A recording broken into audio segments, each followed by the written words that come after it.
What's that? What? Oh yeah. So all you do.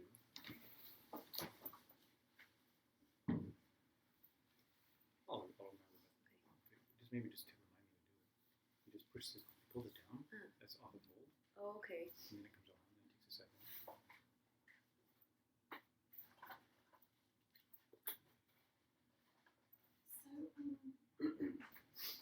So you play the bass? So sort of. Okay. And then it's ready. It's lots of battery, and then you just press that. And I'll be here, and then Thanks. you can pause it that way too. Okay, awesome. I love playing the bass. So it's one of my favorites. Oh, it's so much fun. That's great. Oh yeah, especially if you got a good amplifier and you get. Oh, you're welcome. So how many people might come to the back door? What was that? I was playing all that bass. Oh, the cello, you mean? You mean the cello? Cello, bass. Yeah.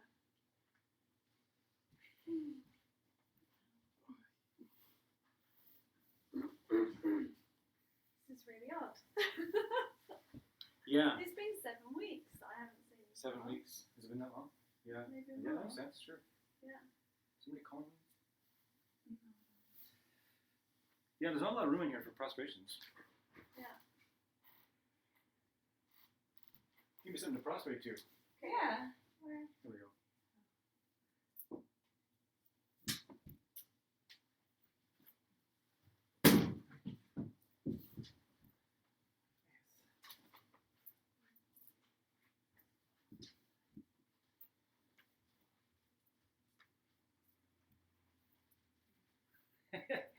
Don't worry, if this you don't have to.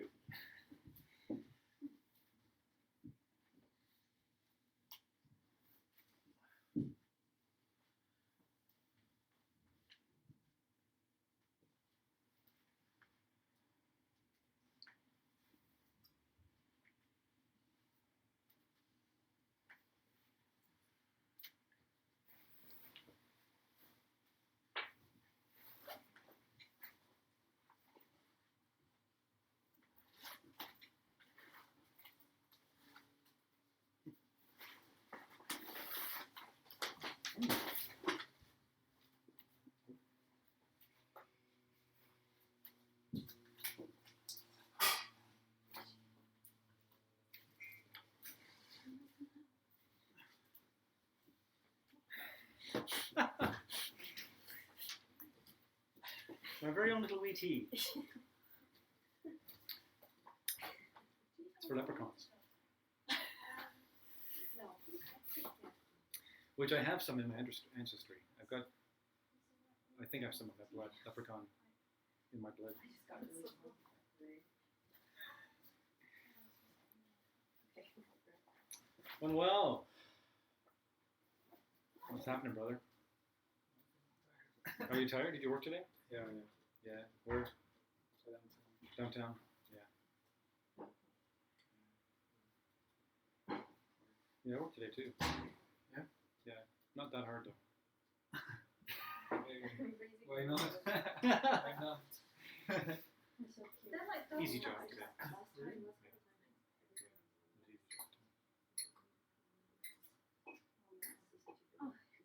This is really wild. It's the really wild show. It's a really wild show. We have that in England. Do you have that here? The really wild show? Yeah. Oh no. Still that wild animals. Oh.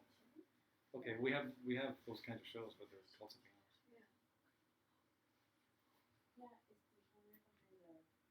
What's what do you need, Yulia? Something wrong? Green block. Oh yeah. Yeah. If I could get that one, that would be nice. Actually, why don't you just use this one? I will. Do you need this one? No, I'll use this. We probably have a million of them a million downstairs, Yeah, we do. which we'll pull up for the future.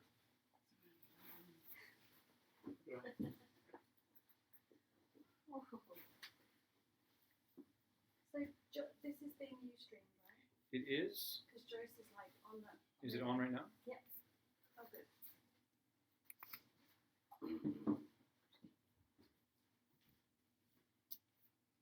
Oh, it is going.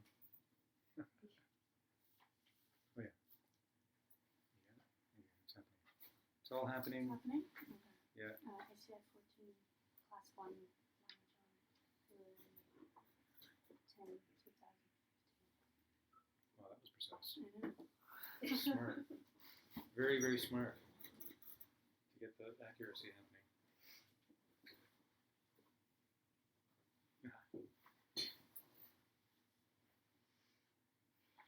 Well, hello, Joyce, if you're out there in DM, yeah, Ustreamland. I grew a beard in retreat for fun. It's going to come off. It's going to come off tonight, probably. But I thought I'd keep it so everybody have a little laugh. Looks good. It's on, yeah. You, Looks good. people are saying it looks good. Yeah. Yeah. Keep it for another Another month. month. Why not? Maybe I will. Who knows? So I guess this is an ACI class, right? We should probably do this, yeah. Okay. Maddie, can you start us? That's okay. You don't have. You can just do this too. You can know that too. That's your homework. Figure. Next time.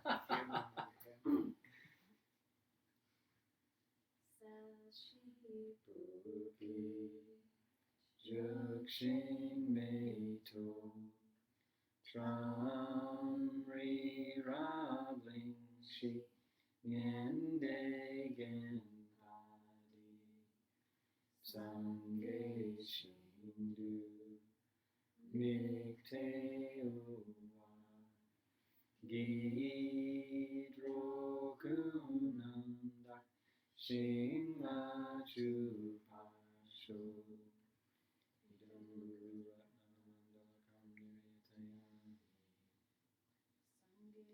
Chudam Soki Choknam Jamshu Badu Dakni Kyapsuchi Daki Jinin Gipe Sunamki Drola Pinchir Sange Drupasho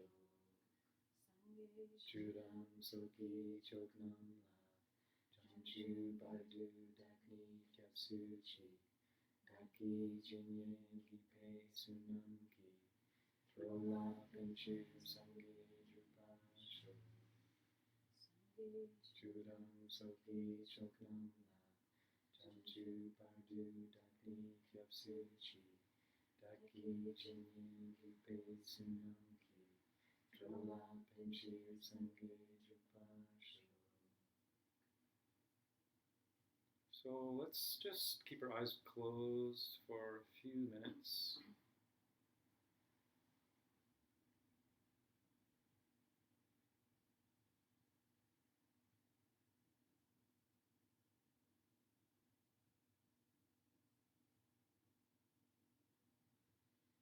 Feel the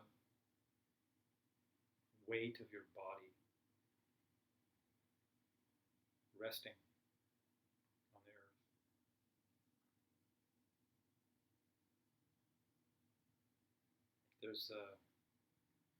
There's a miracle that happens to be known as gravity that keeps us from floating away.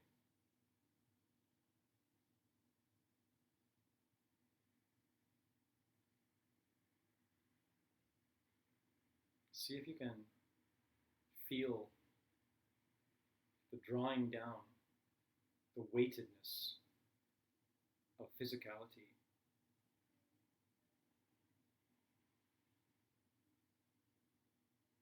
And relax into it. Allow it to be comforting.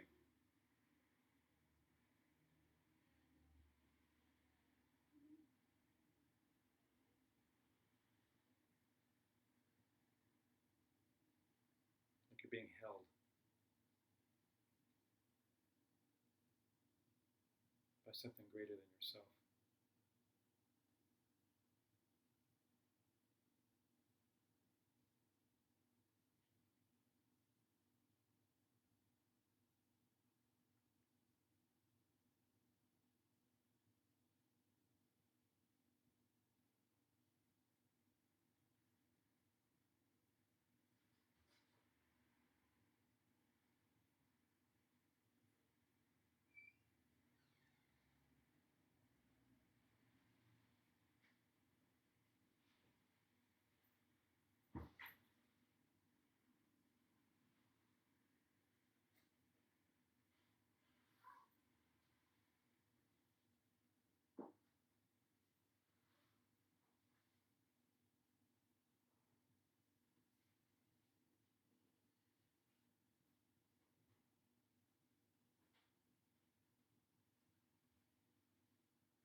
Hello.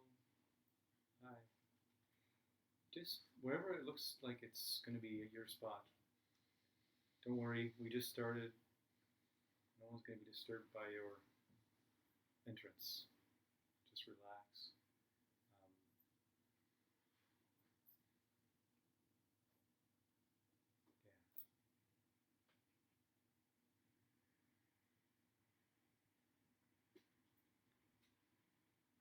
yeah. Oh, yeah.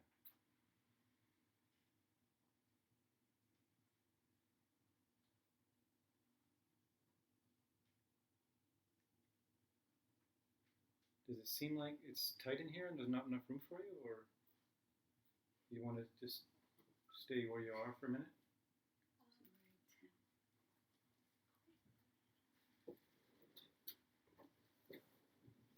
You know what? We're going to start the meditation over. So don't even worry. Let's just take a few minutes to get all settled. So those of you who are committed to meditate daily, you just did one, and now you do another one. What is it? One cycle of breath is one meditation. Hi, I'm John. Valerie. Valerie? Valerie. Oh, pleased to meet you, Valerie. I've only known a couple of Valeries in my life. Now there's three of them.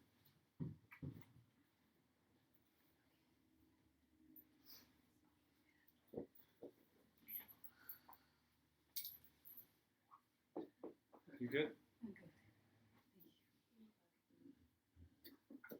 All right. Ha ha ha! And Mel's gonna, he's sitting too close to the offering money. He's gonna steal it.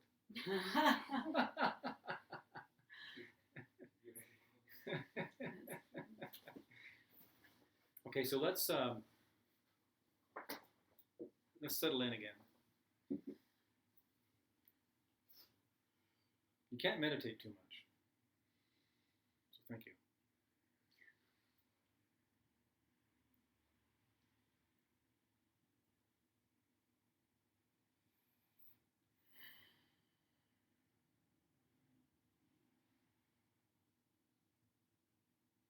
Eyes are gently closed.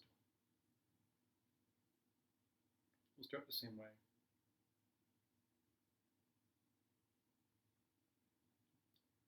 Begin by feeling your body.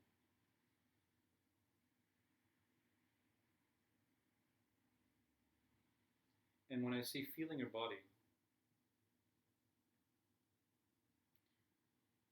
feel the weightedness of it as it's settled into the ground.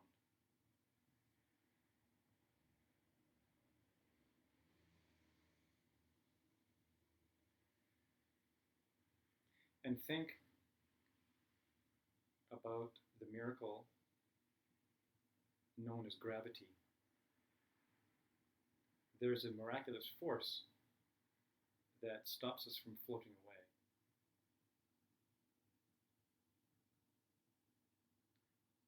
So feel that downward draw. And how you feel it is the simple relaxation of your body.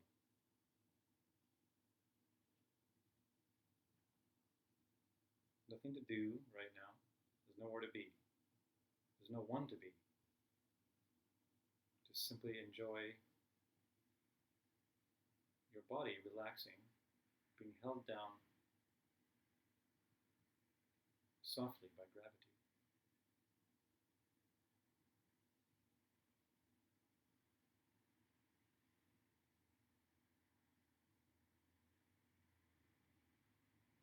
And then with a feeling of possibly wonder and gratitude for these kinds of things that we have in our life, like gravity, that allow us to do so many amazing things. Take an inhale and draw your crown towards the sky and lift your heart slightly. And as you exhale, relax the shoulders.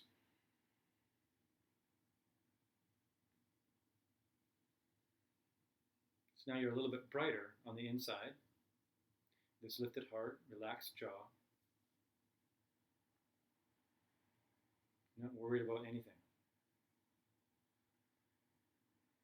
thinking about the future or the past. Simply sitting here being held by this force that's much greater than your body.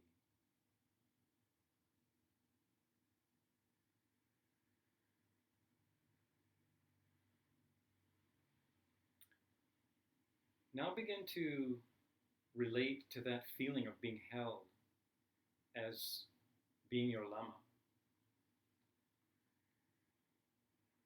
your teacher. Maybe you don't have someone in your life that you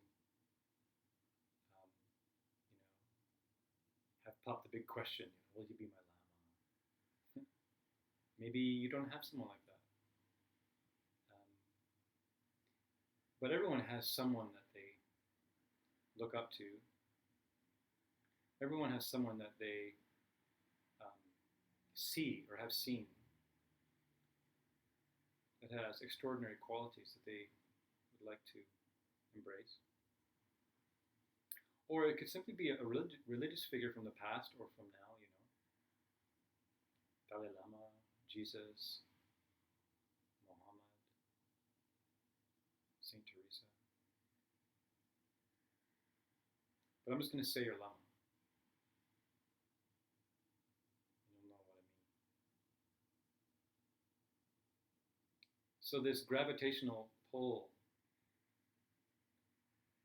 that's holding you, think of that as your Lama. And that just like gravity, your Lama has no agenda about you other than wanting you to be happy.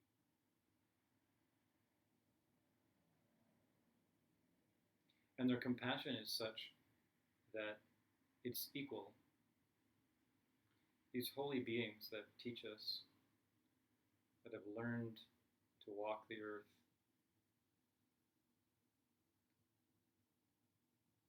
in a way that is equal love for all beings. That's what your Lama is. And feel them hold you in this embrace. You're safe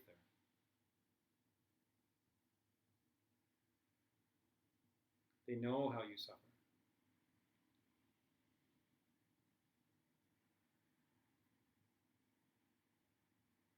Their compassion for you is so great that they'll do anything for you.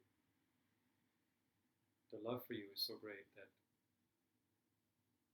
anything that you think in your mind that is a screw up, to them is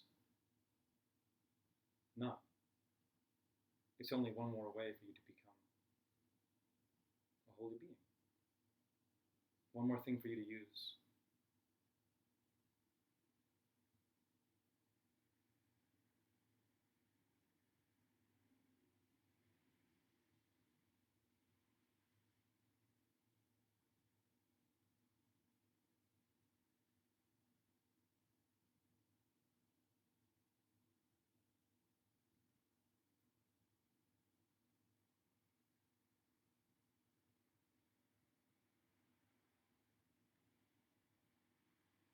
And then visualize the Lama in front of you,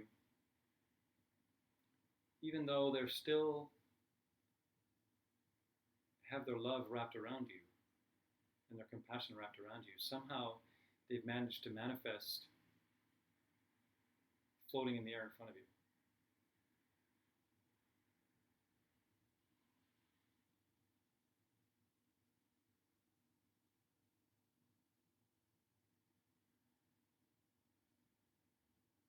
And you look at them and contemplate the openness of their heart and their wisdom.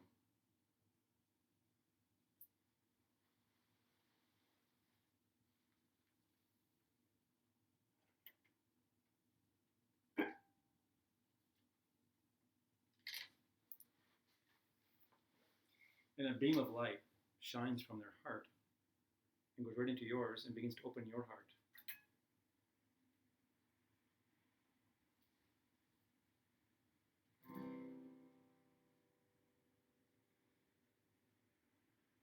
And then we're going to sing call and response until we know it well enough. Probably most of you already know this one. We're going to sing Guru Naraya. And while you sing it, you can have your eyes open or closed, but see the Lama and beg the Lama for compassion. Beg the Lama to increase your capacity for love, and beg the Lama to ignite your heart with compassion for all beings.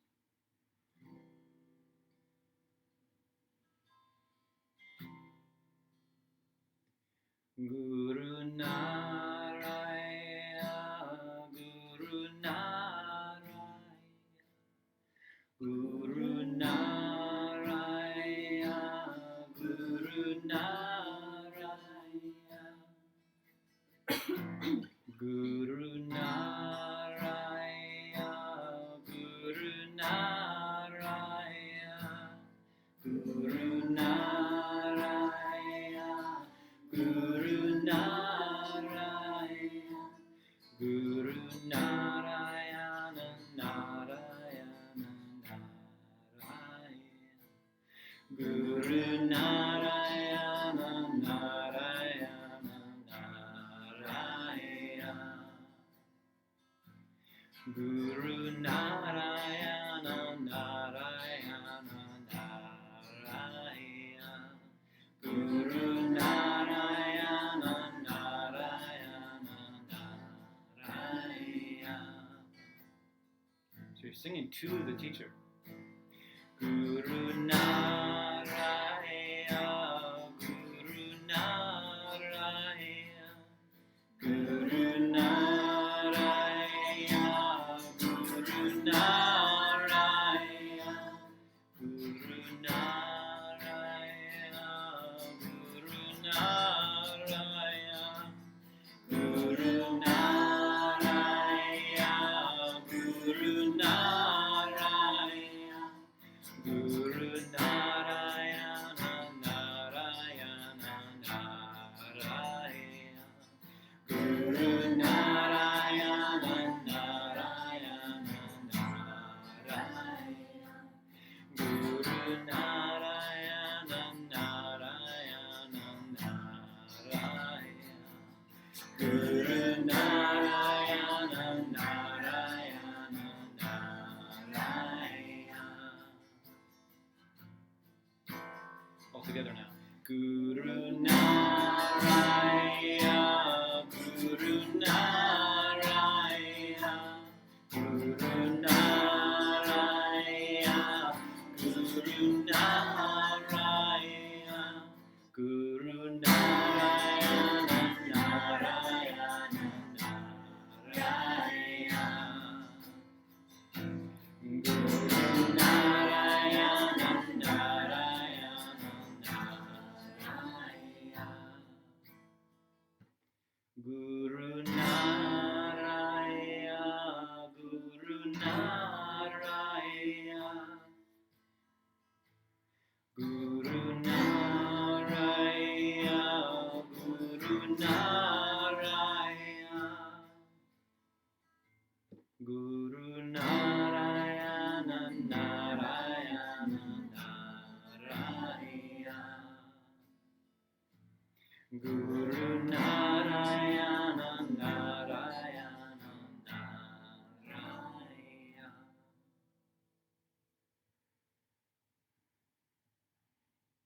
So just sit and feel how your heart feels after singing, especially after singing to a holy object about compassion, for compassion.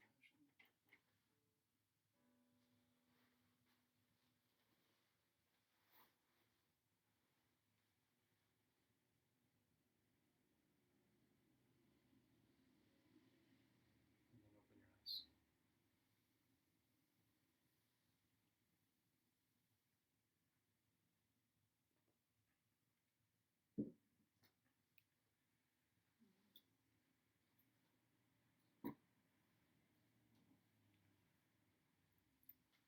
So this is ACI 14. So we're like 14 courses into an 18 course. And, some of you have never taken any ACI. Have you taken any? Probably not, right? Have any Buddhist philosophy courses or anything like that? Yeah, a little bit. A little bit, Yeah, just being in Nepal. It doesn't matter. It doesn't matter whether you've taken any or not.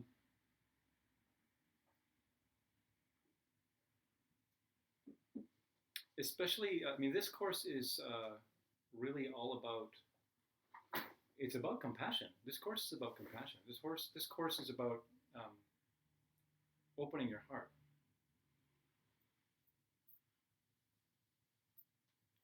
And some of the things that we'll say in the course, are directly, I guess, understood more deeply in a sense of if you have had some training on karma, but really, at the bottom line, if you just believe at least that any good that you do in the world is going to have a positive result for yourself and others, and any negative things that you do in the world are going to just create negative impact in the world around you, and for yourself. The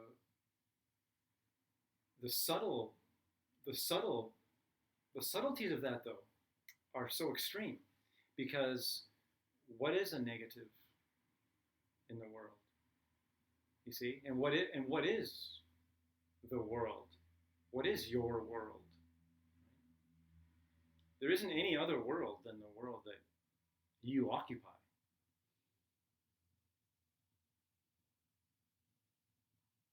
There isn't any other world that you can relate to other than the world that your mind associates with.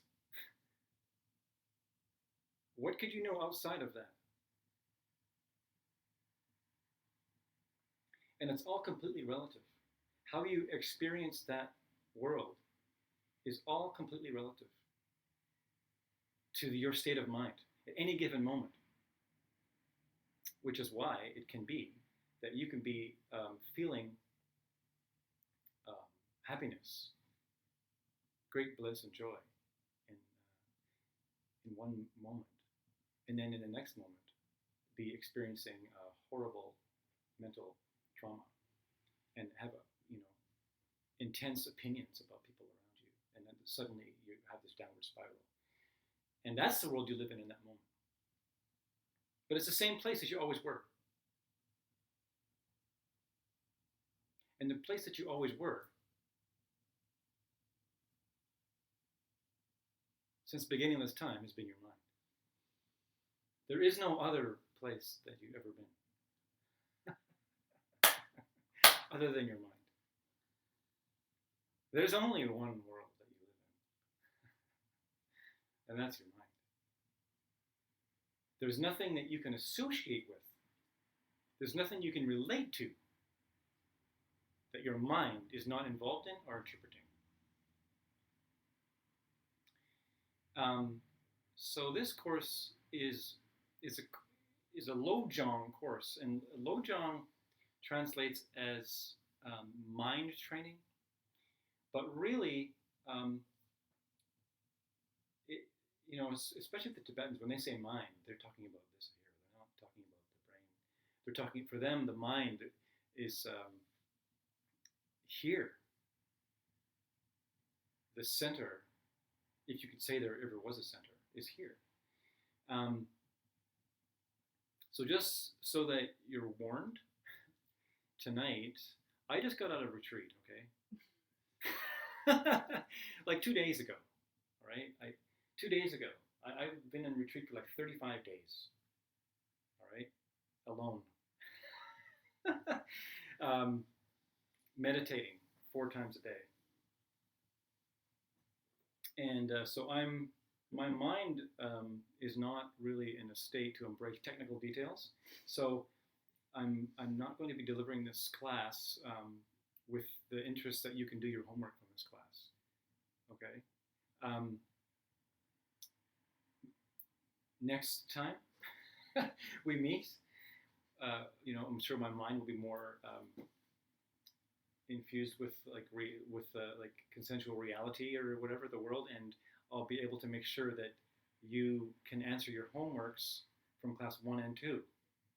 So don't worry if you go home and you're like the binder head, and you open up your binder and you freak out because poor Johnny didn't answer all the questions. Don't worry, it will happen in the next class. But this is a perfect sort of a class for that sort of thing to happen, because this whole course is based on teachings that were practiced and taught by these amazing beings who called themselves Kadampas. And just so that you know the word Dampa means like something that is whispered in your ear from your lama. A Dampa is something that is like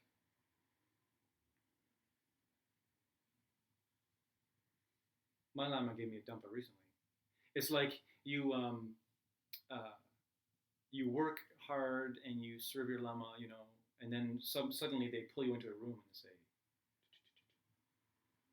and it goes into your mind, and you go, oh, and it was time. It was time for that. So that's the meaning of Dampa, right? So these Kadampas, it was all oral, and the life they lived was extremely radical in the sense that they behaved completely counterintuitively to what a normal person would live, in order to combat directly the forces in the world, or the forces in our own minds, that create our own suffering. And the beautiful thing about the word Dampa is if you can change the way that you associate with people around you enough and plant enough virtue, then everything you hear is a Dampa.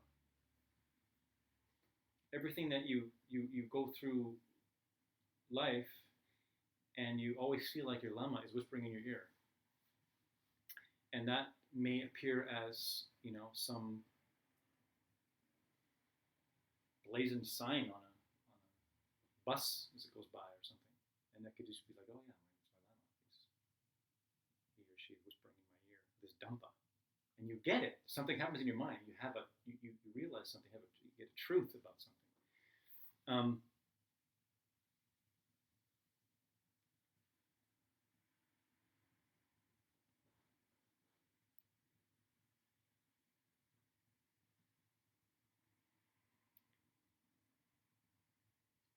You see, what is compassion? Someone tell me what compassion is. Julia. I updated my definition of compassion. Oh, you did? Yes. Okay, this is updated. So it's a desire to take somebody's suffering away, and also, this is the second part of it, it's seeing the potential in them, that actually they can get over that suffering themselves. So it's not just you necessarily have to feed them all the good stuff that you have and they don't have. It's also seeing them as capable of going beyond the poor me and whatever help they need. That's nice. Anybody else want to add anything to that? What compassion means to them? There's no right or wrong answer. I think for me it's seeing people, just strangers during my day, or maybe people I know, and seeing them in some kind of pain or suffering, or in a situation, and then my heart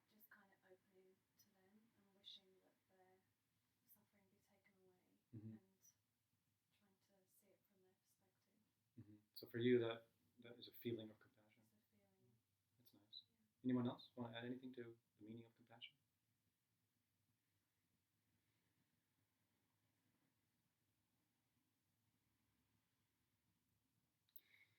Nice. What Yulia's add-on to her compassion about seeing the potential for them, for these beings that appear to be suffering, as having the ability is to go totally beyond their suffering. That is an important aspect of like holy compassion, in a sense, great compassion. So there is levels of compassion. Like there's the compassion of you see someone suffering, or you see someone on the street and they're homeless. They appear to be homeless, anyways, and you feel for them. Or you read a story, or you hear about someone who's sick, and you feel for them. Or if you're a mother and you many times your child does something, you just go, right, make themselves suffer. And then there's more like higher levels of compassion, or when that begins to go out and extend to not only yourself, but more and more beings. And a totally enlightened being, their compassion is such that they see directly exactly what Yulia was talking about. Like a holy being who has reached these states of mind, they can see exactly how it is that your mind is turning things around and forcing yourself continuously to suffer. And they also see the part of you that is outside of that suffering and has never suffered. And their whole wish journey becomes to try and teach you ways to take the veil off so that you can unite with the part of you that has never suffered.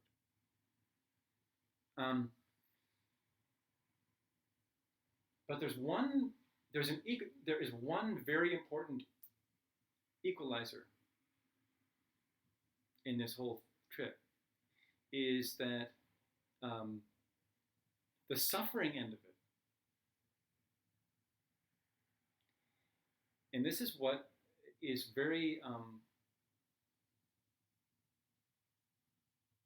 difficult to embrace on a daily basis, and that is the fact that every single one of us in this room, unless you're already totally enlightened, unless you're some kind of like tantric deity, and there probably is one in the room, there's usually one. If you don't have the virtue to see them, then you won't see them. We're all dying. Everybody is. Everyone on the street,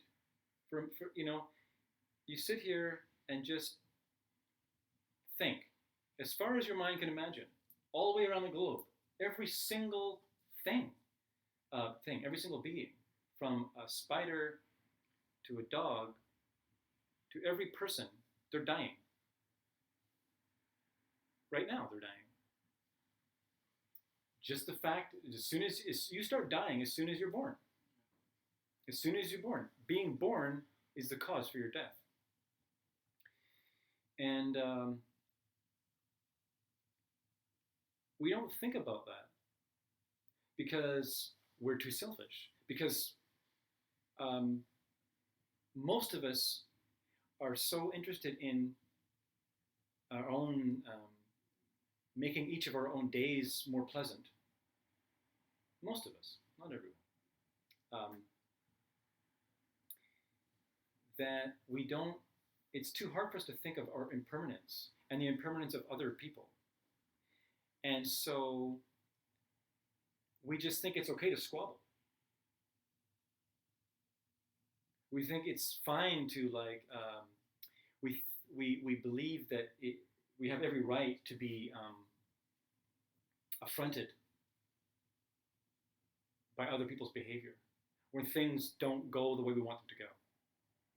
We have this certain idea that we want this relationship to be like this. I want this job to be like this. And then it doesn't work out that way, and then we will get like mad at the other person. How could you have done that? How could you have said this? Why didn't you do what you said you were going to do?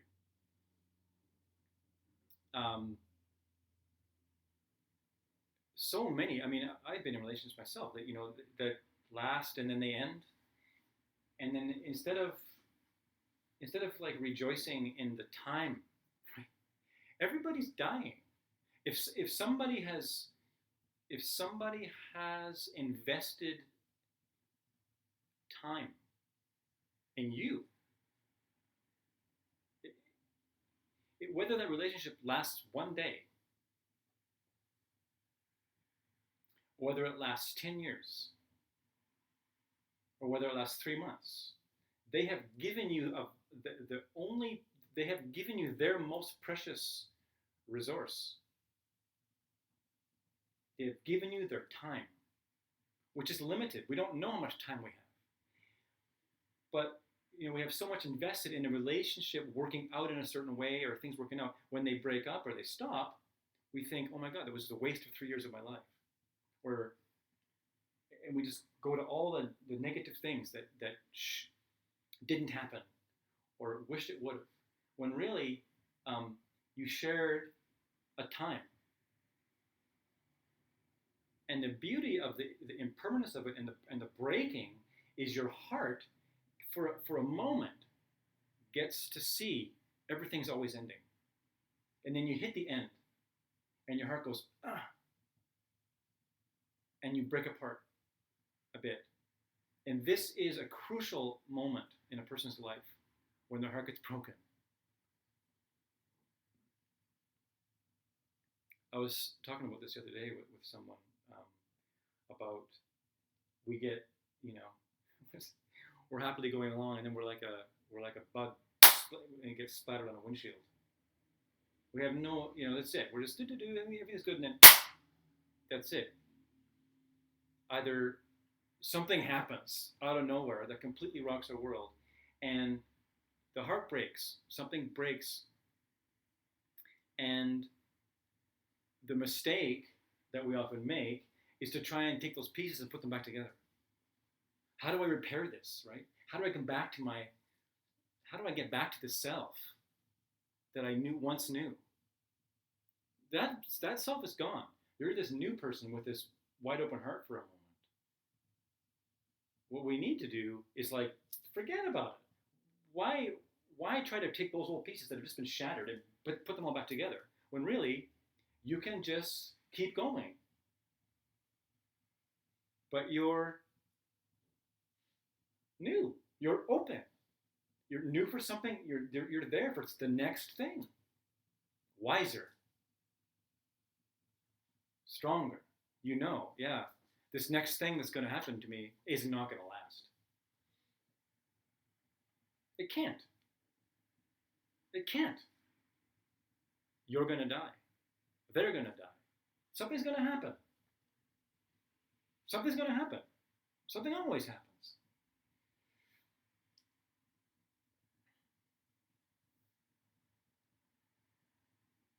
So the whole trip about the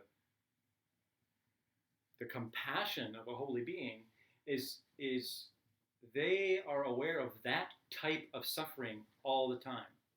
So it's like there is nothing that straightens us out for a second like death. I don't know if anyone's ever been in a situation in this room where you have a wake-up call, like maybe a car accident, involved with other people. Like I can tell you about, for myself, there was a fellow that I knew who was kind of like a cousin to me, and this fellow, he was the kind of fellow who was always always, I shouldn't say always, but a lot of times appeared to be a very, very selfish person. And would do things like he would get a babysitter for his kids and say, okay, I'll be home at like 11 p.m. and then not show up till 4 in the morning. And then just saying, well, what's your problem? Right? To the babysitter. Well, what's your problem? We're out having a good time. Like, what's your problem? Or just not show up. Or show up at a party and then just decide that he's just going to destroy the party by fighting with someone's dad or something. Create some kind of outlandish scene and doing lots of drugs, beating his wife, even all kinds of things like that. But he's another being. He's living his life. He's doing his best or what have you, right? Everyone's talking about this guy. I'm not going to say his name. Always, as soon as he's not in the room, everybody's talking about behind his back. What a jerk. But then he died. Then he was found. Then he was missing. He was missing, and all of a sudden, everyone stopped squabbling about this guy. All of a sudden, everyone's not talking about him behind his back. They're all suddenly concerned for him. 3 days go by. Nobody knows where he is. Everyone's freaking out. Everybody's crying, oh, I should have been nicer to him. Everyone's crying, yeah, when he was around and being such a jerk, I can see now that was a cry for help. I should have been there for him more. The police phone. They find him. He's been dead for 48 hours. Bloating in a hot tub. Died of a drug overdose. So then, we go see him, and then, so this family that always are squabbling with each other are now united, right? Everybody's got this goosebump, heart open feeling and lovey feeling, right? And I in my heart held stuff against this guy.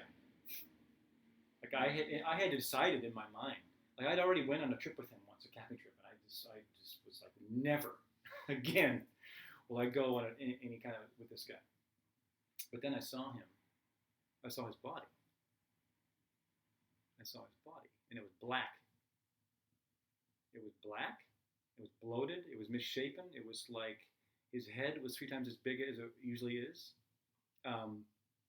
It stunk like an unholy stench of death.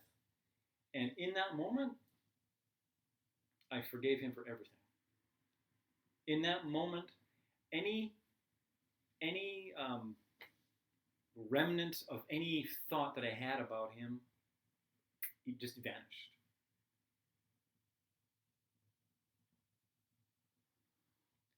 Because my heart opened. As I felt for him dying, I felt for his wife, I felt for his 30-year-old wife, I felt for his 3 children, young.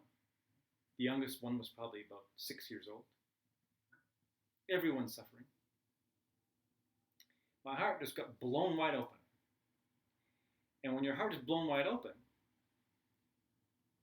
there isn't anything to forgive.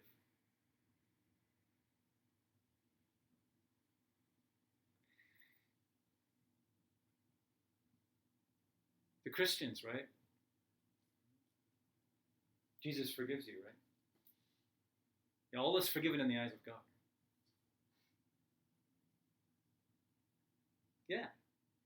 All is forgiven in the eyes of God. All is forgiven in the eyes of Jesus. Because there's nothing to forgive. It's not like if you manage to live your life in a way that you manage to blow this thing wide open, and it stays wide open, there's nothing to forgive. Not only do you forgive yourself for anything that you think you may or may have done, because your compassion is so great when your heart is that open that you're not in a realm, your mind is not living in a place where you're making tallies. It's not like, really? Is that what you did? So you were a thief? Or you took life? I don't know, I could go up, but I mean, well, yeah, I guess I could forgive you for that. It's not even a reality in your mind when your heart's like that. You don't have that. It's like you look at a being and you just see someone that you love and that you have great compassion for and that you just hope that they become happy. And that's just what you are. That's just what you are. It's not something that you decide. And that's what ACI 14 is about. ACI 14 is about learning to live your life on a daily basis that begins to relate to other people in your world as more fulfilling than a wish-giving gem. Because what else is there in your world other than the people that are in it? And what else are the people in your world doing other than dying? They're trying, just like you, to figure it out. They're trying to be happy. And most of us are trying to accumulate things in order to be happy. We have a lot of our hopes resting on stuff and people. So, if it's true that your actions in the world, your thoughts in the world, that your words in the world, if that's true, that is creating a reality for you, something is creating your reality and is always creating your reality in a constant stream, never not creating your reality. What's happening in your mind? It's creating your future all the time, right this very second. So, if that's true, then who are you going to do these deeds for? Who are you going to interact with? The people in your world. They are your gems. They are what you get to do your heart opening with. And the reason why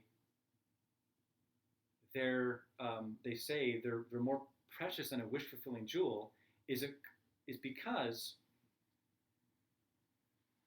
if you can figure this out and treat people with great kindness, no matter what they do to you,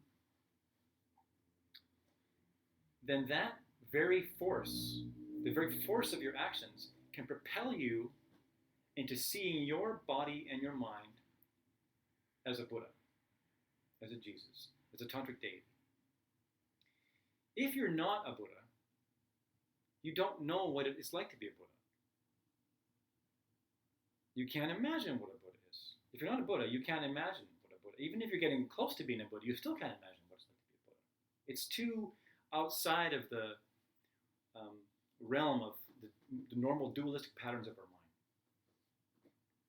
So, if you had a gem, and it was like this inexhaustible, like wishing gem, you wouldn't know what to wish for. You couldn't say, make me this, because you wouldn't have any idea what to ask for. So the people in your life, I'll give you the opportunity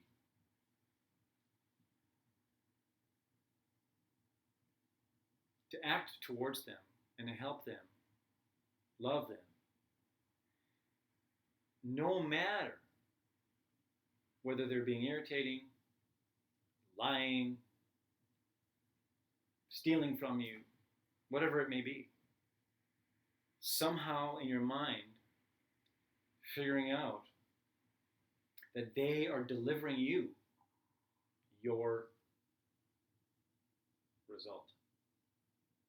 If if if we're sitting here right now and everything that we think right now, whether it's a love thought or a judgmental thought, is creating our future, then what's going on? That means that right now, in this moment, you're experiencing a result. You're planting causes and experiencing results at the same time. So if you think about that hard enough, then you have to eventually postulate the fact that no matter what is happening in your life is a result.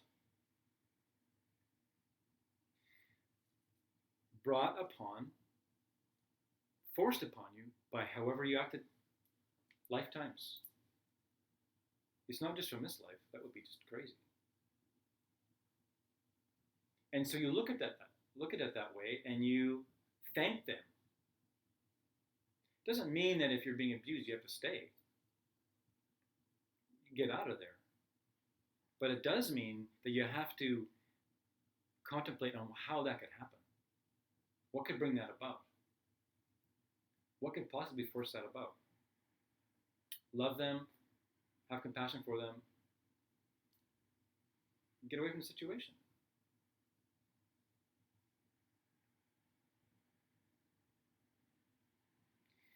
And another way that it's a wish-fulfilling jewel, that more precious than a wish-fulfilling jewel, is that because if you have this wish that you want to become perfect for everybody else, so that you can help everybody else, that's bodhicitta. That's the wish to become a totally enlightened being for every other living being. And if that wish is strong enough in your heart, that very wish will propel you into Buddhahood. And it's always in relation to other people. Always in relation to other people.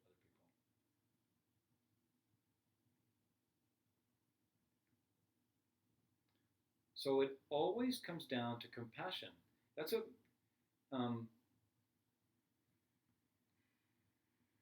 that's why I liked it so much when Yulia was saying that you see the potential, right? So when a person does their path as best they can, and then they reach certain places, like maybe they see ultimate reality directly, or they see emptiness directly. When those kinds of things happen, and then something happens in your mind where you have a direct insight, you directly see the very thing that is making everybody suffer. You see it directly. You see that the only thing that is the direct cause for every single person's suffering is the simple idea that there is something out there that is not in relation to my mind. There is something out there, there's a power that is not connected to my mind, that is independent of my mind, that has a power to give me happiness, that has the power to give me agony, to give me pain. And then, because of that, living our lives, try to get the perfect husband, try to get the perfect wife, try to get the perfect car, try to get the perfect job, try to stay away from the asshole husband, try to stay away from the wife that's gone sour. Try and stay away, and then not understanding that all those things have been coming from us in the first place. When you see that thing directly, and you understand that all of reality is arising out of this mind, your compassion goes through the roof. Because you see that people aren't that. You see? You see that people just have this crazy idea in their head. And this crazy idea in their head is making them, like Shanti Davis says, he describes it like holding onto a piece of coal. And when you see emptiness directly, you see that coal. And they're holding onto this coal, and all they need to do is let go of this one idea, and their suffering will begin to stop. But because it's so habitual, it's too hard to let it go. So they just keep burning. They just keep burning. And so your compassion is so great. All you want to do is somehow teach them about reality so that they let go of the coal. And that's a different level of compassion. So you see that the idea, that one idea, is causing them to be born again, go through life, go through the roller coaster ups and downs, get sick, get old, and die. That's what's causing it. There's nothing else causing it. So if you can stop that thought, you break that chain, and then eventually everything filters out, and you don't have to be born again in a suffering body. You then become like a Buddha, a deity, a Jesus, or something like that. But how are you going to do that if there's no one else in your world? How are you going to do that if people aren't in your face making you suffer? If you can't see how people are suffering, if your compassion can't ignite.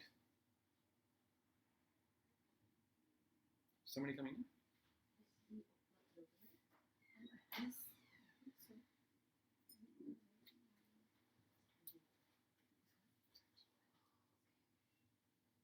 Hi, Turnji. Hi.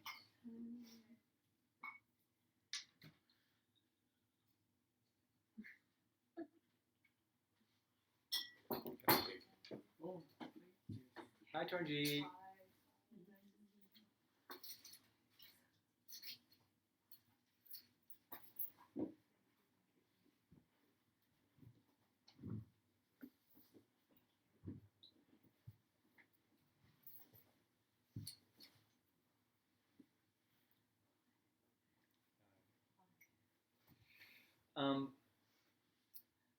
And so the scriptures from this class are all just these little sentences, right? So the first one of the first Lojongs that we'll be studying, and that's one of the eight verses, is may I think of every living being as more precious than a wish-giving gem for reaching the ultimate goal.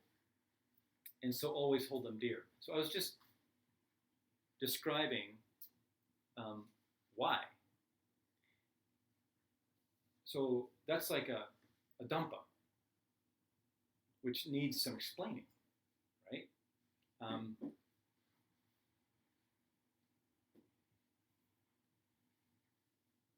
So let's do another meditation.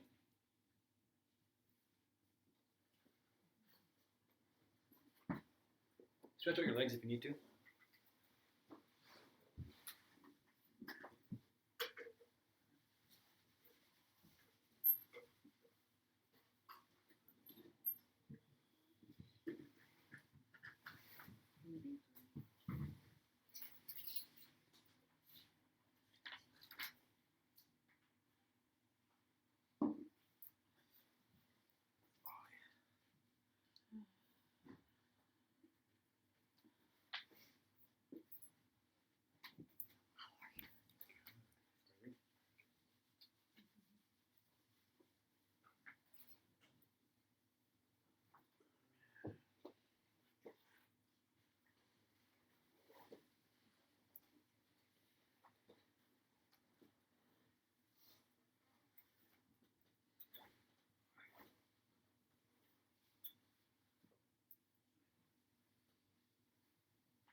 So, getting comfortable again, closing your eyes.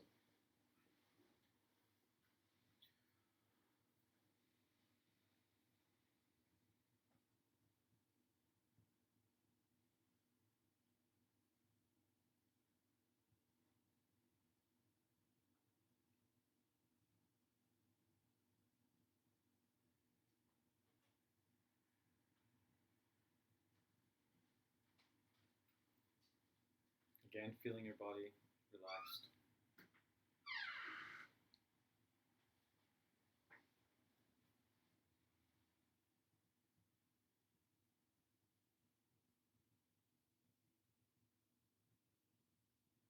Belly is nice and open and relaxed, feeling the breath.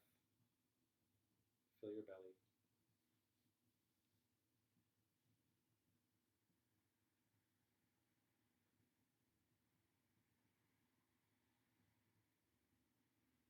Lift your heart just enough to feel like you're sitting a little taller as your shoulders relax.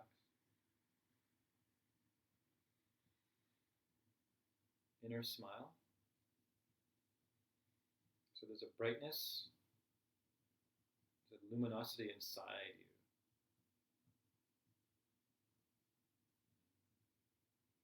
Which can really be assisted by this gentle smile.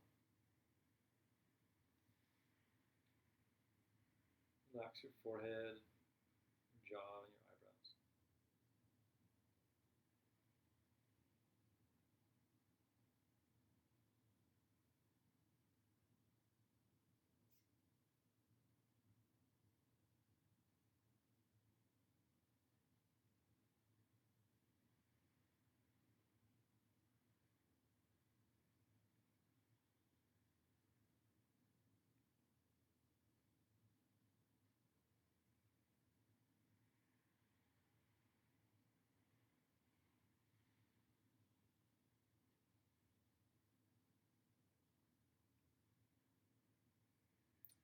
And then put someone in front of you that um, you know from your past, or it could be even from now,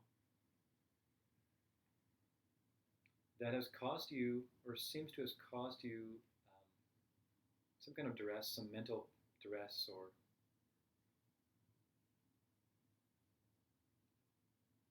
you believe they've caused you some pain.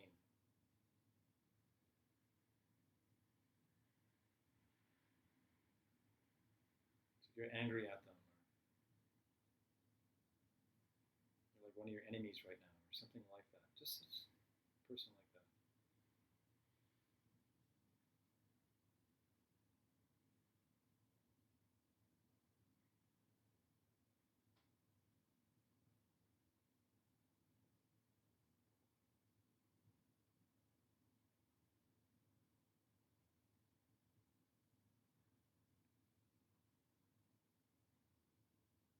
And try and remember the feelings that you have had about this person that makes you uncomfortable, makes you wish they weren't around, makes you wish they hadn't done what they did. If they hadn't done what they did, I wouldn't feel like this. I don't like feeling like this.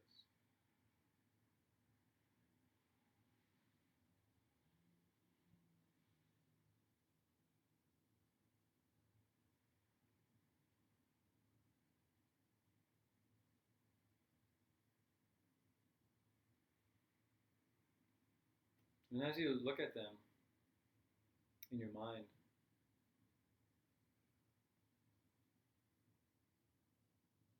just notice, where is this image of them coming from anyway?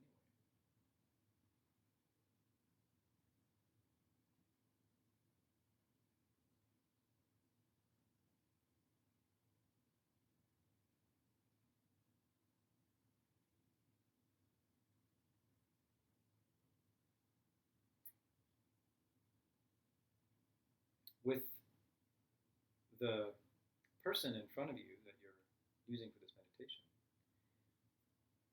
now just visualize about 4 or 5 people that you may or may not know well around this one person. And they are also looking at this person.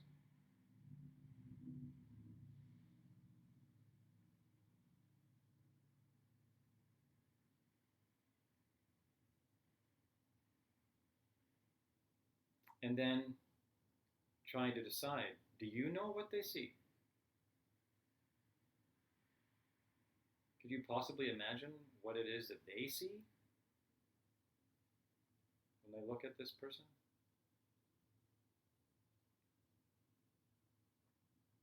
Try and catch the feeling that you do know. Try and notice the assumption in your mind,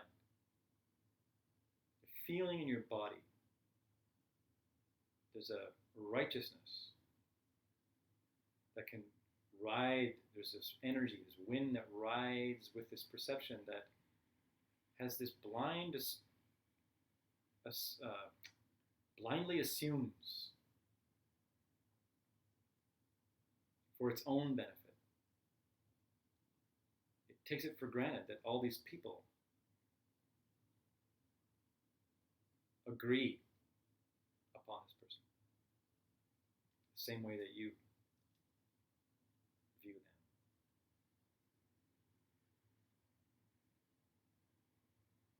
And pull that away and just for a moment or two, consider that you have no idea. That in fact, the person that you see may not be even close to what they see. All their associated ideas and imprints, whatever it is they look through.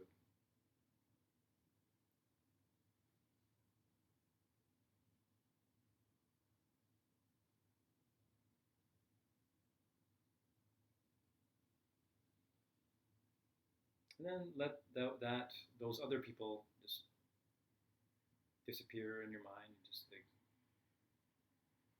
now it's just you and that other person.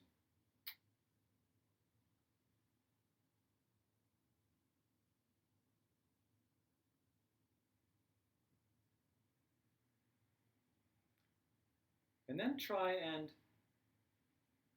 catch yourself assuming certain things about this person, like as if you have some awareness of how they see themselves.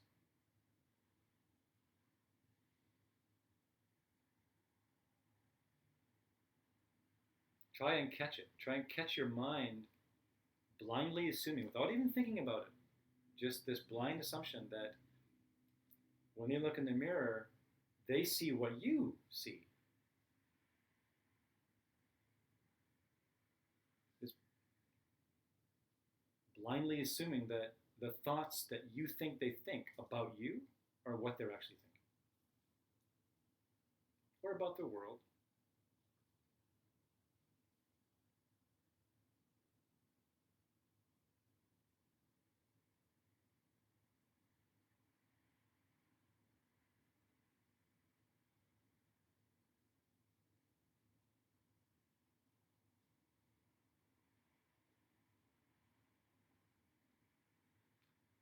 And then pull that tendency away. It's like pull your reality into yourself.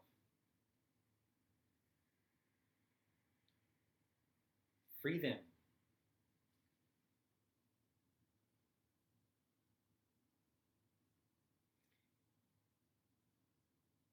And see if you can catch that little glimpse of, oh, it's been me all along. I've been imputing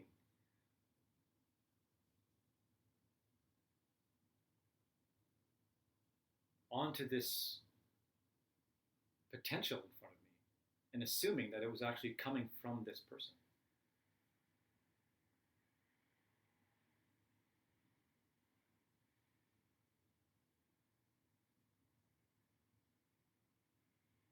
And then have this train of thought.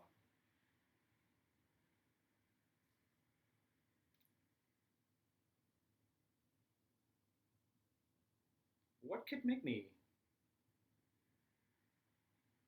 see them in this way? Why is it that I could see them as beautiful and then also see them as ugly? What are they? Are they beautiful or are they ugly? What is it that could make me think of them as a nice person and then all of a sudden as a jerk?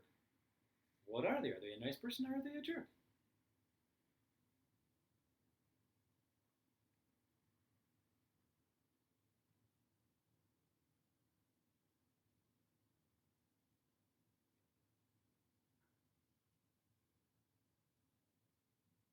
And then think, well, what if they're here, especially for me, to show me my jealousy, to show me my anger, to show me my impatience, to show me my stinginess, to show me my unwillingness to forgive, to show me that I still believe that I deserve something that someone else doesn't.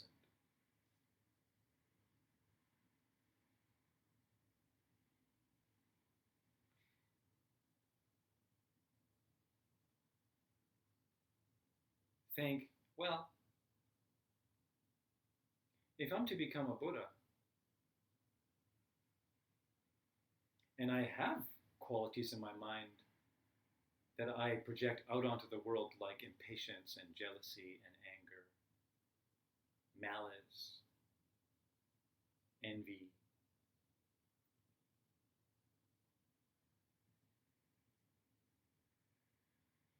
then I guess I'm not quite done yet. How would I possibly know that I had jealousy unless someone appeared in front of me to point it out? How would I know about my impatience if no one was there? If no one was there, how could I experience jealousy?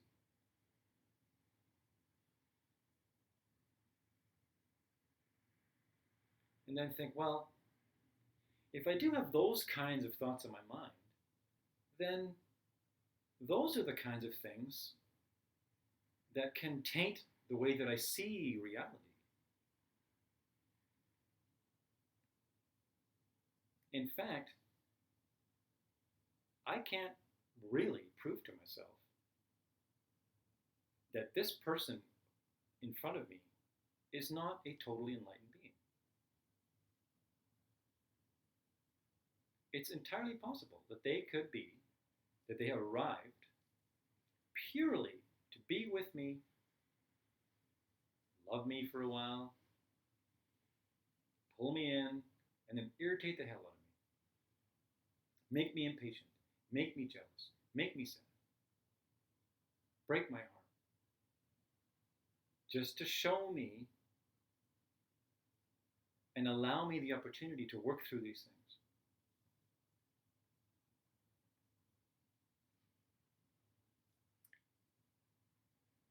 And then think, wow, if that's true, this person has a lot of compassion.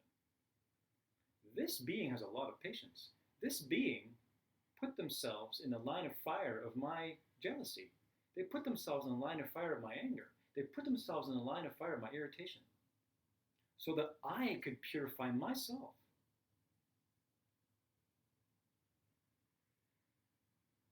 Then you just bow down to them and you say, thank you. Thank you. And you raise them above yourself and you say, thank you.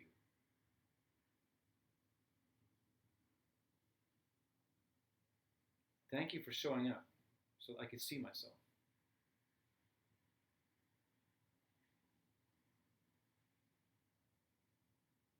And then when you're ready, open your eyes.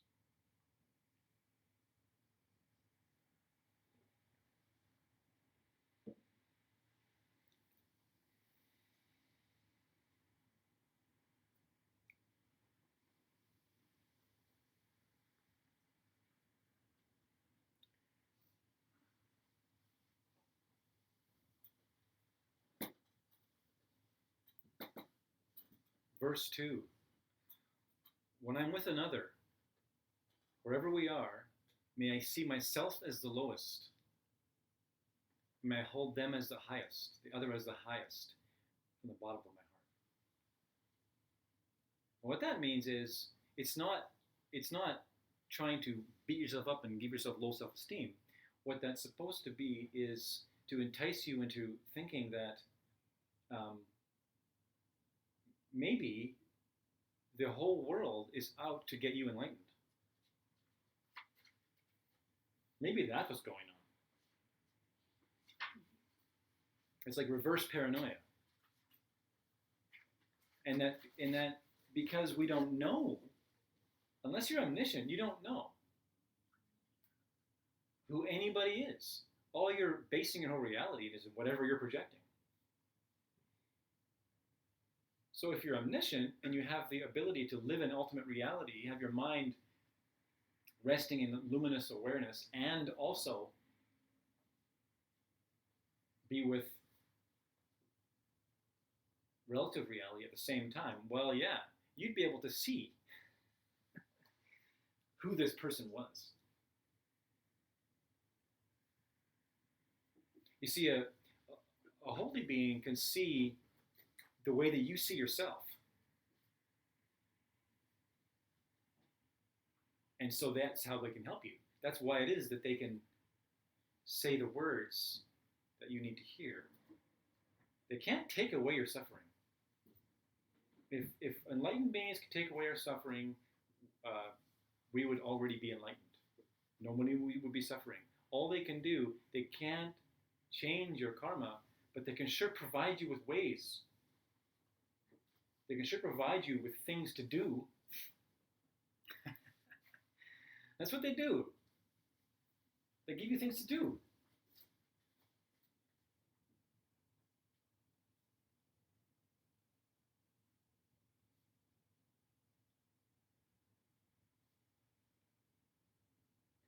And so as like a Dumpa person or as a Lojong person, your job then becomes to walk around in the world and begin to really, really watch your mind and notice when you're having afflicted negative thoughts about people and things. And stop it, like right there, as fast as you can, because those are the seeds that start to churn and grow. And if you don't get checked right away, they grow. And they don't get checked right away, they become part of the big blinder, and they just go up into the blinder. But if you can catch yourself, oh yeah, I just assumed that person was a jerk from his own side or her own side. I don't know that. That moment was being forced upon me by my karma. Right there, that's enough. That's all you need to do. You've taken away some of the blinder. Every time you do that, every single time you do that. And so, the more you can do that, the better. So it's like it becomes your job to not let your negative thoughts run away on you. Say them out loud to your friends, or because that's a great way of dealing with negative thoughts is confessing them, because people love that. God, it's so refreshing when someone says, "Hey, guess what crazy negative thing I'm thinking right now?" Because they know that, yeah, we all do. If you have a teacher, it's even better to confess it to your teacher, but really goes a long way, because then you can get relief from it and you can see it's just an event that's came and went, and that if you use it in that way, you used it for your enlightenment. If you don't use it that way, it just builds more blindness. So if you happen to have like a lama around you, and they happen to have dipped their mind in ultimate reality, and if they happen to be living in the place where there's nothing to forgive, you'll feel the power of a confession to a lama like that, because there's nothing to forgive. You just saying it, and they're like, cool. That's it. Their love for you doesn't change. They're like, great, cool, nice confession, awesome. And they tell you something to do about it or whatever, and it doesn't change anything. It doesn't change your relationship at all. It's just smart. That's all it is. It's just spiritual smartness. It's for you.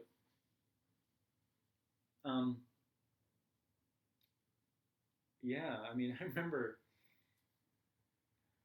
when I first started learning about this kind of stuff, and I had been meditating for a long time, and I was surprised, I mean, that's the rampant rapidity of my negative thoughts that would come, and I began to like, okay, I'm going to really get on these things, and I would just like, I remember driving, I'd be like, no, when I'd like punch the dashboard, no, you will not, or I'd pull over and just like, and wrestle with the thing, and feel my belief in the idea, right?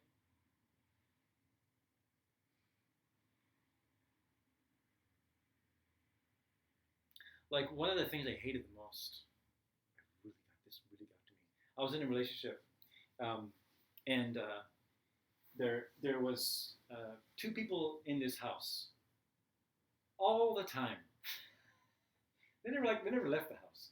One of them was 25 years old, jobless dude.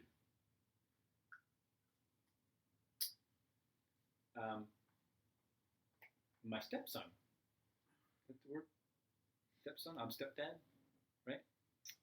And I had a hard time connecting with. I mean, no, I shouldn't say that. Connected to him big time, but I had a hard time helping him.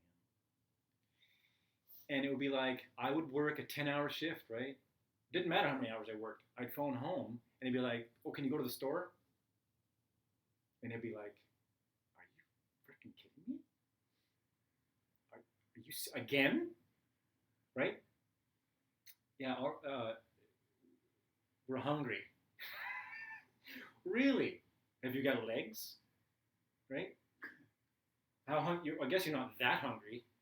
If you were really hungry, then maybe you'd get off your ass and walk to the store, which is 2 bloody blocks away. Instead of asking me, who just worked 14 hours, 12 hours in concrete, I'm exhausted, I just want to get home. That's all I want right now is to be home. I do not want to detour into some mad parking lot, get out, shop around, spend money that I earned. Right? I made the money. It's my money. So now, not only am I taking more time to get home, but I'm also feeding you people. Oh.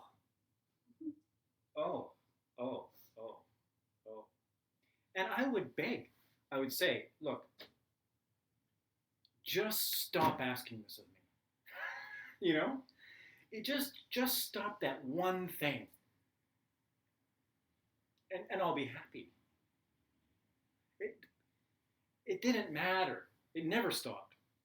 It would like go lean, and then we'd like, I really hate to ask you this, but could you stop on the way home to get us some food? Right? So, what was wrong with me? Why did I feel like I deserved better treatment?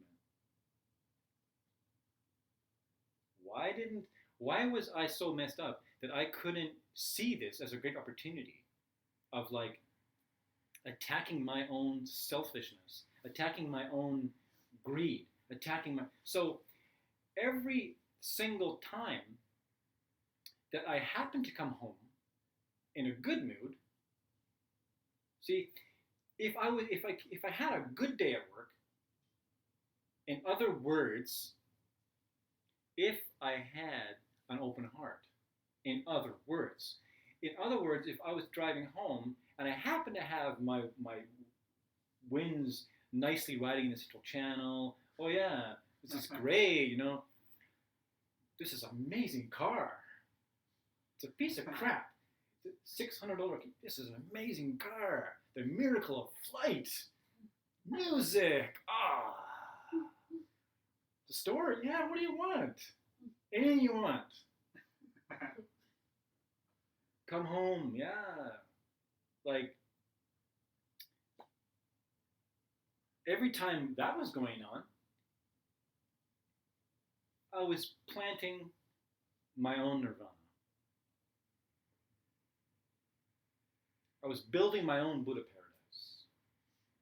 I was building my own loving, compassionate world. Every single time I was like, no, you ungrateful people. All I was doing was creating my own ruin. I was just creating more of the same. Because where was that coming from? If it was coming from them,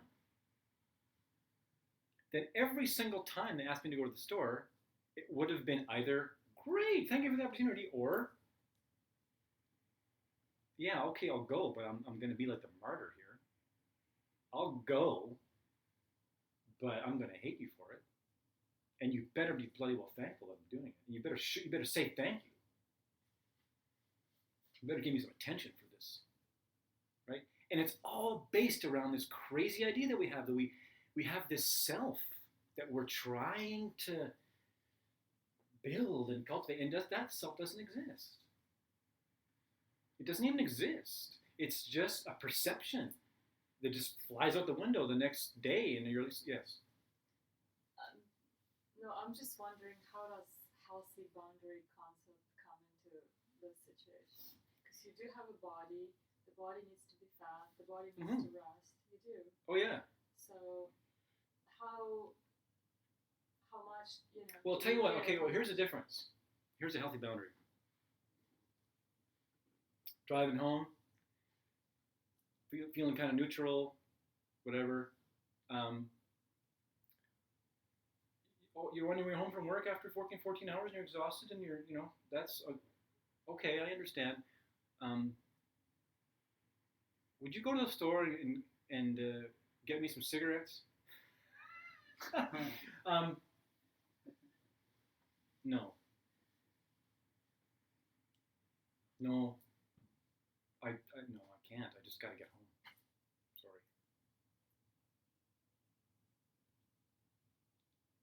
So being abused for food is okay, but being abused for cigarettes is not okay. No, let's change it.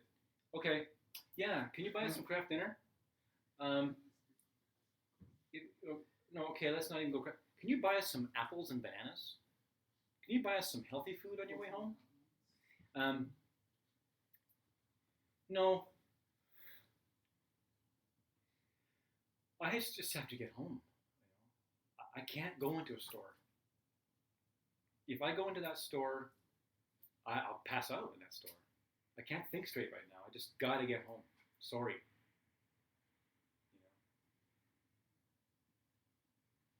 I love you.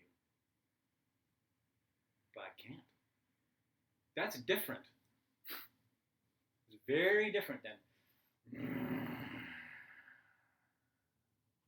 how dare you. Very different. Very, very different. Yeah. So that's your job, is to notice every time this self-cherishing thing arises, and you battle that with everything you got. Everything you got. So we're going to stop any second now, but so the Kadampas understood that. The Kadampas understood that the sole source for all suffering was the self-cherishing me that will not give, that wants more for itself than other people, that doesn't understand that everyone's in the same boat. It doesn't understand that everyone is dying, everyone is suffering, everyone is trying their best, everyone's confused, and they all need love, they all need attention.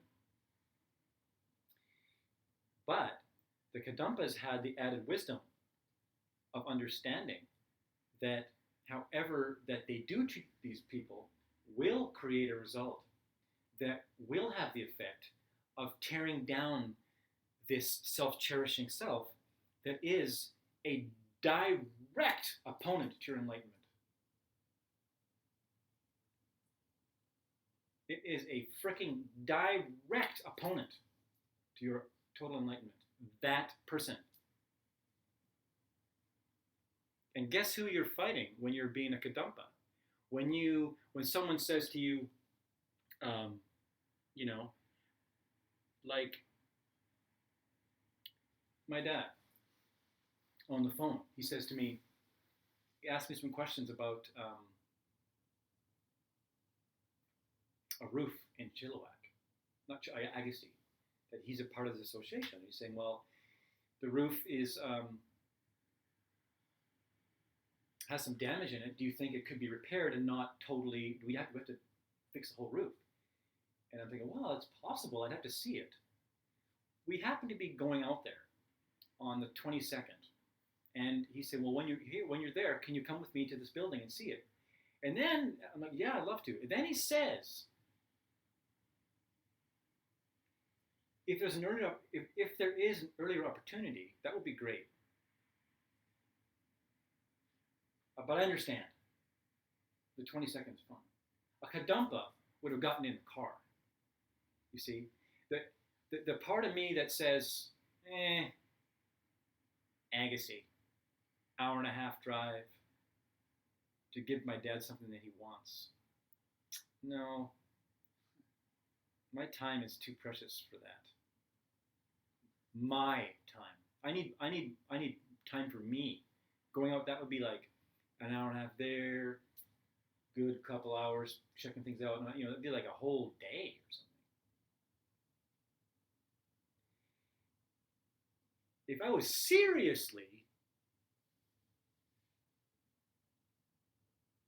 I was like a big contender for total enlightenment, and I put on my big boy pants, as Lionel Root says, got the boxing gloves out, I'd be like, yeah, Dad, doom, doom, I'm coming out tomorrow, doom, doom.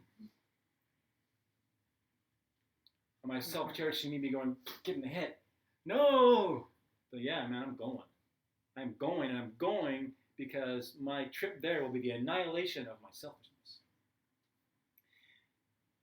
Because where do you think free time comes from, anyways?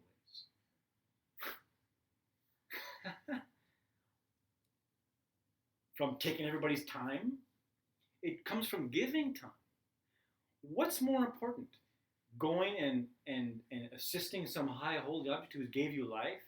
Or mucking about around the house and, like, I don't know, watching another Netflix movie or something?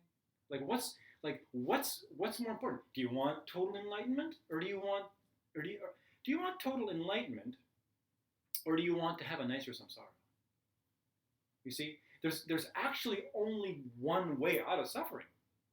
If you don't reach total enlightenment, you're just gonna keep going around and around and around. So that's the thing you have to get in your mind, and it's a hard thing to get in your mind because life is fun. You can make samsara into a real pleasure cruise if you're good at it. You know, but there'll be a point when you're just like, oh, damn it, not again. And you'll realize that you've screwed it all up, and you have to do it again. You'll be born again, do it all over again, forget. But you know, it's like that.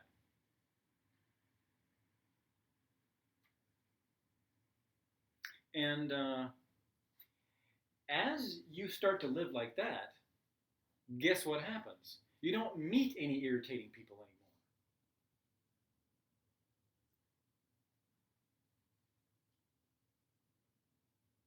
Where did the irritating people come from?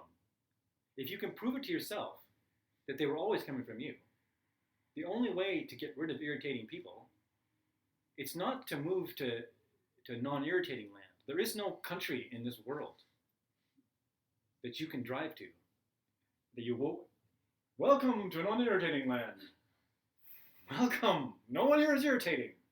Congratulations. That doesn't exist on the planet or anywhere in the universe other than your own house. that you live in when your mind has stopped the tendency to project irritating person. So, if you're like this bodhisattva who's going around the world trying to like be kind to people, you get less and less irritating people. So when they do arrive, you're like, all right, I get to practice now. Something to do finally. It's been such a pleasure because I haven't been irritated for so long. And then someone like does something crazy and cuts you off in traffic, and you're like, are you kidding me? I'm in a hurry here. And then, oh, thank you. You've shown me that I'm not done yet. You've shown me that I still have irritation. I praise you for cutting me off. Thank you. And you just sit there and you're driving and you go, irritation, cool, I'm feeling it. And then you just feel it and you nip it in the bud right in that moment by understanding where irritation comes from, and it was not that person cutting you off in traffic. Because if it was that person cutting you off in traffic, every time someone cut you off in traffic, you would be irritated.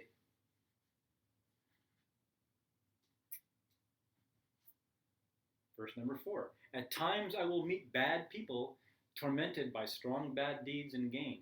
They are hard to find, like a mine of gold, and so may I hold them dear. So this verse is for the bodhisattvas in the room, who find people that bother them few and far between. And it's like, oh, thank you for, I don't know,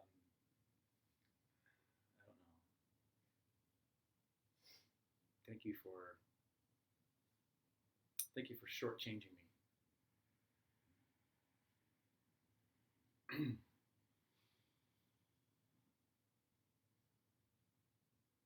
Thank you for saying something bad about me in front of some people to show me that I still care about how I look to people. I'm so concerned about what people think about me. Thank you for showing me that I'm still really worried about my self-image. I'm sure you've had lots of days where, like, you've had some days where, you know, how could you embarrass me like that? And other days, it's like not even, it's just funny.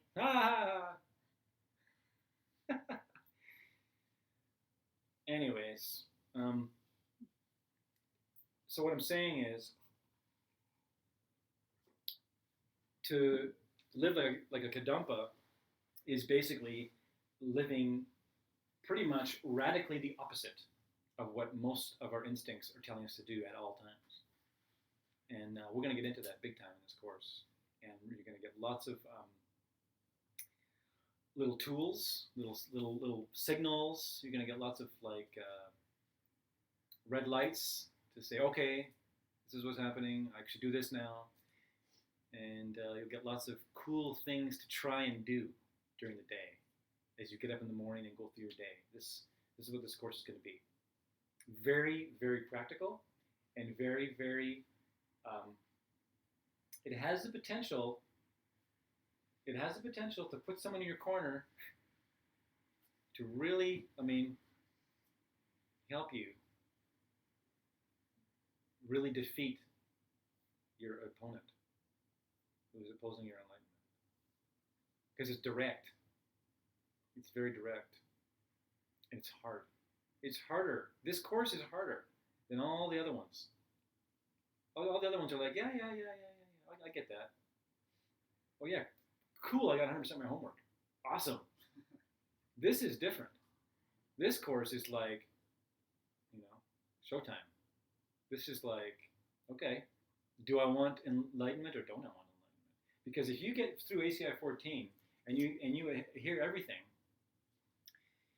and you don't apply those techniques to your life,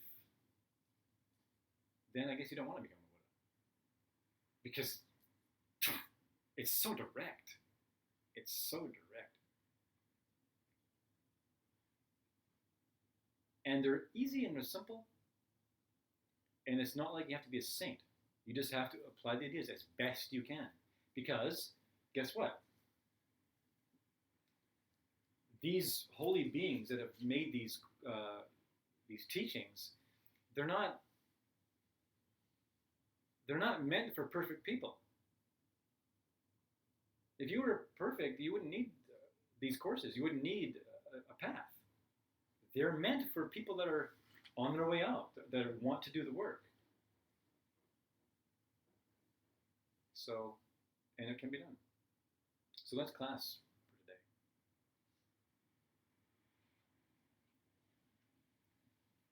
And we'll get more technical next time with like who wrote this book and who this Kadampa was and all those kinds of things, but I definitely could not go there today. So thank you all.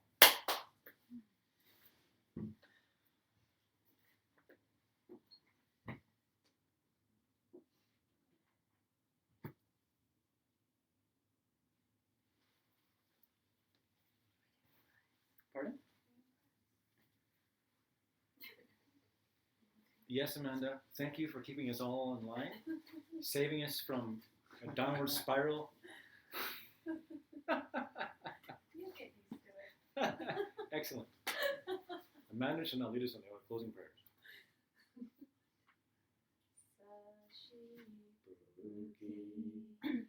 Jokshin Meito Tram Raling Shi Niende Gen Padi Sange Shindu Mite Uwa Gidro Kunam Shin Machu Pasho Idam Guru Ratna Mandala Kamnirayami Dike Sunam Yeshe Singzokshin Sunam Yeshe Lejong Dampakuni Topasho.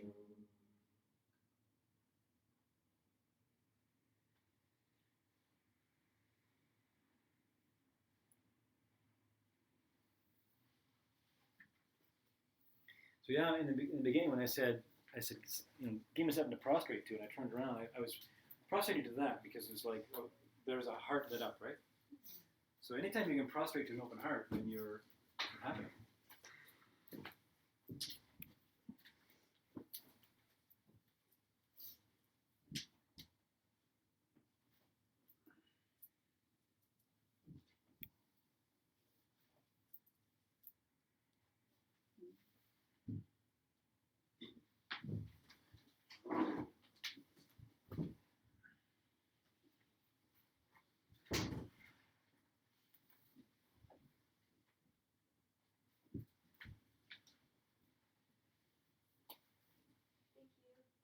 Thank you, everybody. Thank you. It's fun teaching in my own house. Oh yeah. If you would like one of these ACI 14 binders, which you'll need if you want to do the homework, but you can do it online. I mean, some people do it all virtually, right? They don't actually do the binders; they do it virtually. So if we're just, you can mix your own. Unless somebody wants to take it on, people can download it from ACI Dharma and just print it themselves. Yeah. So you go to ACI Dharma, go to formal studies, formal courses. Go to ACI 14, and you'll see it. All the materials will be there. You can print them off. Yeah. And if someone wants to take it on and print it for everybody else, then sometimes it's cheaper, but sometimes it isn't. Not anymore. We have a deal. Actually, yeah, that's right. We had a deal before. We do have a deal, but it's Yeah. So, anyways.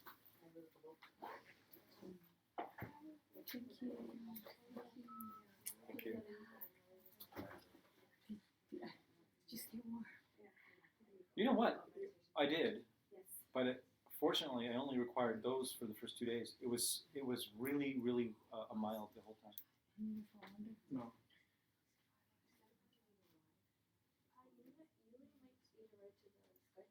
I can get someone to write to the Skytrain. Yeah.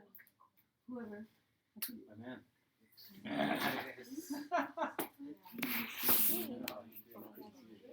So you can come in late anytime through that back door. Leave it open. Okay.